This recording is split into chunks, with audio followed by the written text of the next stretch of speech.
时代力量的内部的事情，我是不合适做评论哈。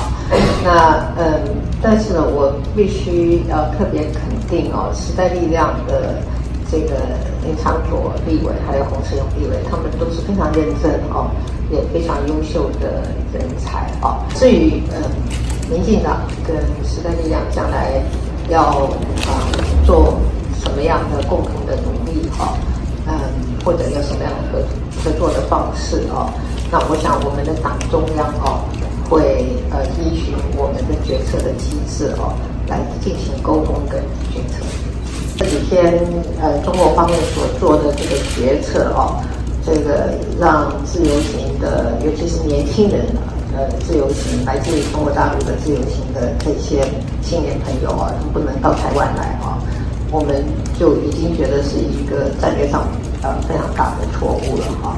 那再加上今天所公布的对娱乐性节目的这个限制哦，让人感觉到中国方面的一连串的错误的决策哦，让人感到不解，也让人感到忧心了哈。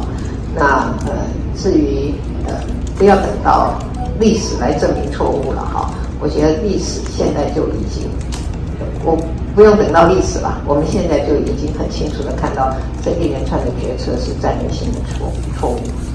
台湾当然是台湾人的台湾嘛哈，那再加上我们这几年在外交上的努力，还有对国际社会积极的参与跟贡献哦，现在很多的国际社会里面的人都认为台湾是一个可以一起努力打拼的伙伴哈，所以我们说台湾是世界的台湾也过一过，我也觉得蛮好的。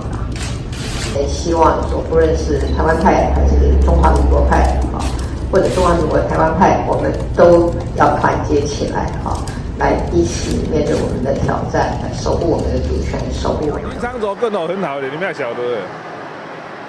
他主要是这样的，我跟他谈过好几次，你知道吗？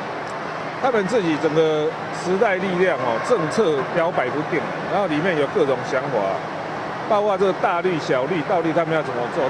所以我讲他公开讲那个鬼打墙，那个就是他的心声。所以在此，我声明，即刻退出时代力量，以无党籍的身份投入中正万华的立委选战。